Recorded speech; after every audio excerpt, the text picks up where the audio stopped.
What's going on, everybody, and welcome to J Sports Seattle. In this video, I'm finally going to be doing the Week 1 preview against the Broncos. This is going to be a nice game just because football's back. We're back, baby. We're back, and I could not be any more excited. Even if it sounds like I'm not excited, it's because it's 7:30 in the morning.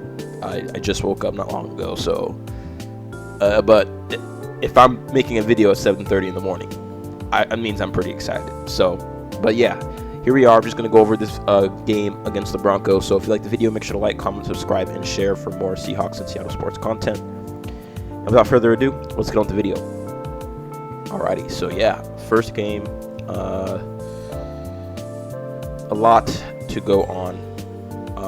There's a lot that's going on because it's the first game of the season that's leading up. Some news are going to start coming out that you haven't heard of before, which I'm going to talk about here, and just talk about that in a second. But yeah, it's good to see this back every week for the next 3-4 months. So that'll be nice. And yeah, let's just get on with this news right here, which I think is interesting. So DK reveals what Ryan Grubb told Seahawks offense in the first meeting. So apparently, Ryan Grubb told all of the offensive players in a meeting, in the first offensive meeting. So this is like a while ago. So this is months ago, and everything is all hunky dory, basically. But what Ryan Grubb told the offensive players is that we're going to run the ball. I mean, you gotta run the ball. So that's what I like to see. And the Seahawks, we have historically always been a run first team. I mean, you know, we have our running backs are bread and butter pretty much. Like, you got Sean Alexander, league MVP. You got Marshawn Lynch, and then you got K9, who's up and coming. Like. And then there are some running backs that we drafted that just didn't work out because of injuries. Chris Carson, that guy had multiple 1,000-yard seasons for us, and he was a 7th-round pick. Rashad Penny even showed flashes if he stayed healthy. So we can draft running backs, and we have a good history of having a good eye for running backs. So just don't abandon that. And I think that's a very, very good idea, and I like that. It says here that under Shane Waldron that we were pretty pass heavy. The stats actually disagree. We were actually more like both in 2023 and in 2022. So here's 2022. There's last year, 2023. So last year we were dead in the middle, 16th. That's not really pass heavy. We're just average compared to like the Commanders, the Chiefs, Vikings, Cowboys, etc. 2022, pretty much the same deal. Pretty much the same deal. 1, 2, 3, 4, 5, 6, 7, 8, 9, 10, 11, 12, 13, 14, 15, 16, 17, 18. We were 18th in passing attempts. So no, we haven't really passed the past couple of years as much as we should, considering now it's a passing league. I mean, if you look at the teams that are passing the most, minus the Cardinals, those guys are playoff teams, not the Chargers. I mean, they could be, but they've been sucking. Chiefs, Bengals have been a playoff team. Lions are now a playoff team. Those guys are. Oh, I guess 18th means we're a little above average. So I guess yeah. Actually, I'm looking at it wrong. But still, like, we're not like top 10. We're not top 10 in like passing, which is what we need to be if we want to be seen as a pass-heavy team. We're still a run-heavy team, and the stats really support that. Like last year,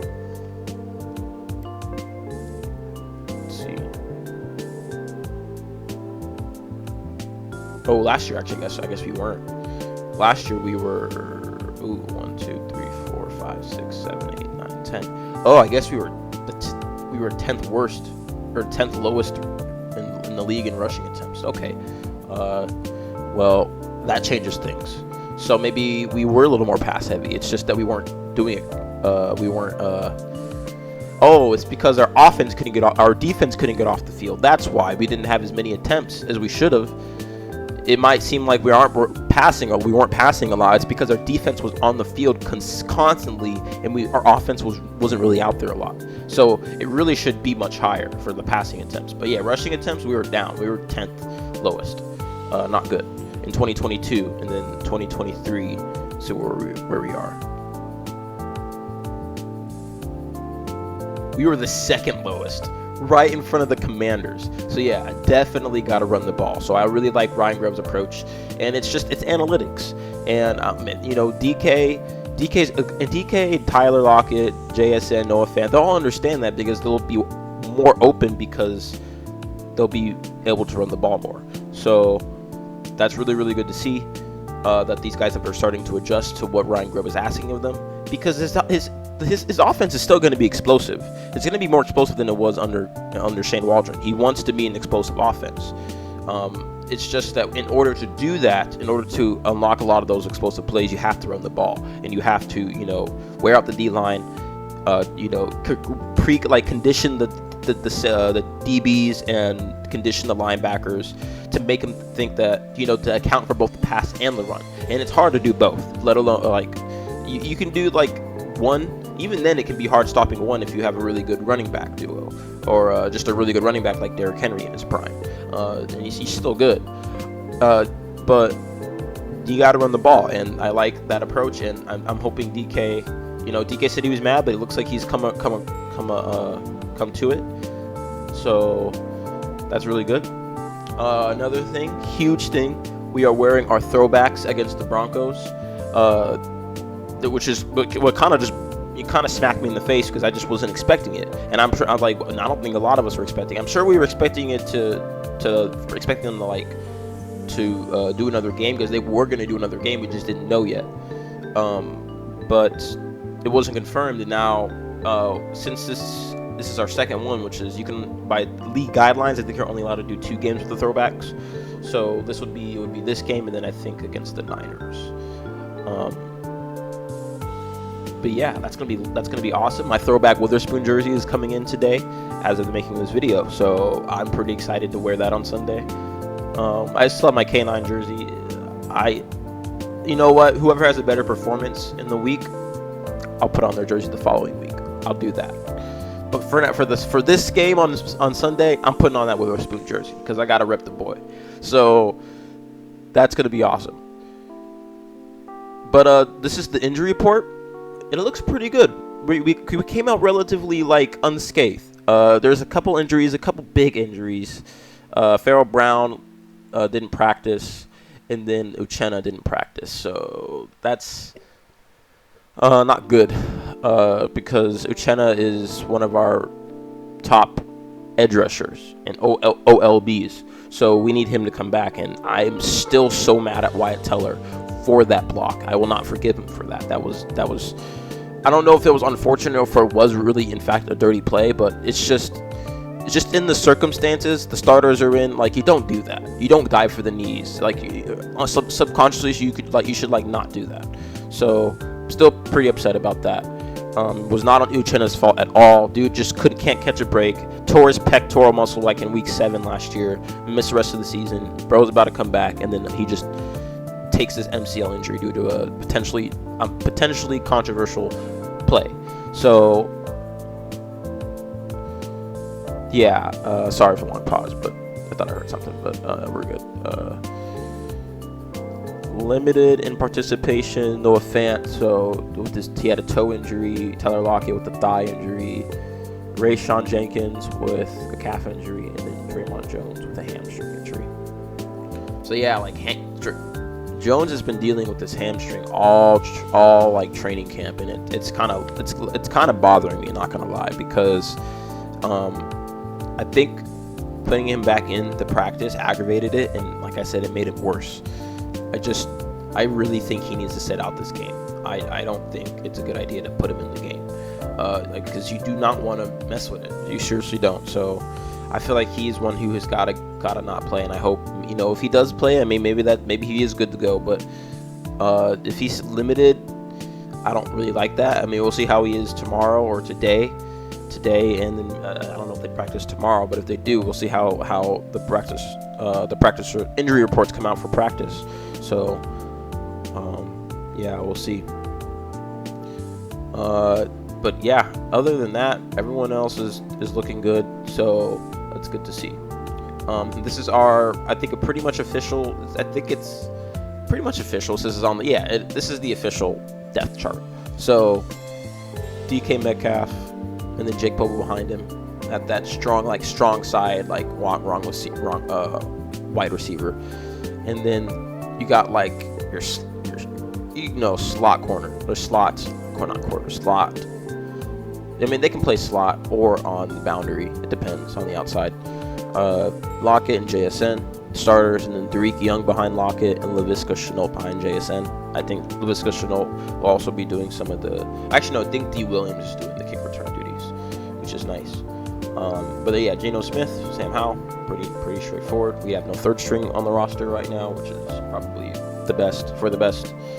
I like the offensive line. This is a great offensive line setup, I feel like. Charles Cross, who I feel like is going to break out this year and show why we picked him 9th overall. Laken Tomlinson, who's providing veteran presence on that guard spot. We got Satao Lamea behind him, and then Connor Williams at center. That's nice. It sounds like here actually. I'm going to pull up Greg Bell. I'm going to shout him out too. Shout out to you. I'm going to pull you up.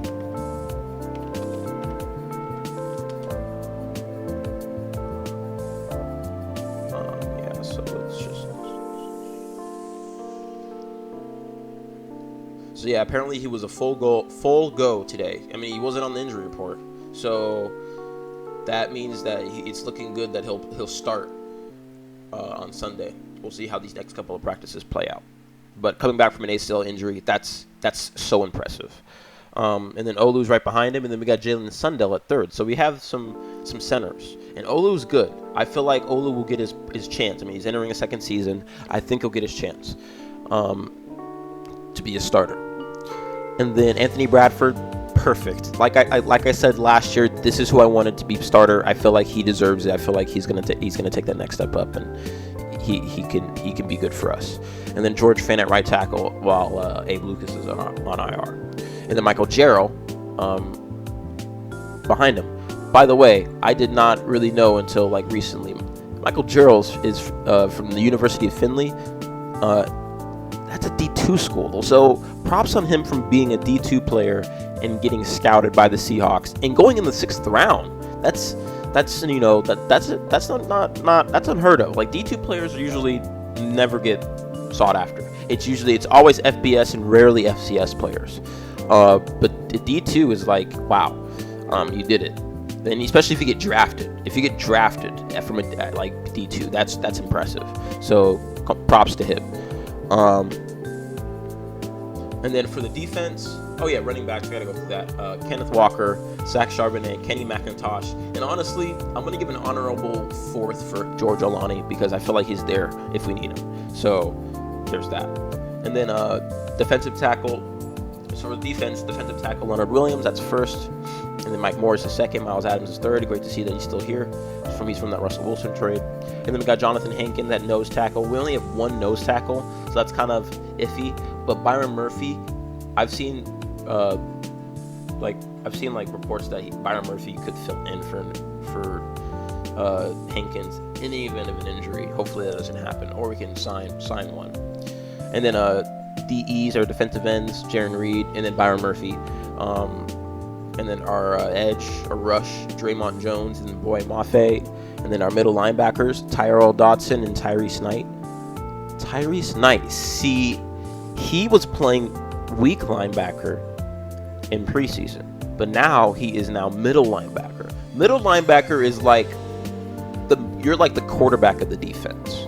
So that means you have to know where everything is. You have to know what's going to happen. You have to know what motions. You have to know what's going to happen pre-snap. You got to know you have to have a sort of idea on when the quarterback audibles. So for him to be the backup, that shows, like I'm saying, he's instinctual, and Mike McDonald sees that. So he's putting him at middle linebacker. Weak linebacker is pretty much the same thing. He's like the co-captain.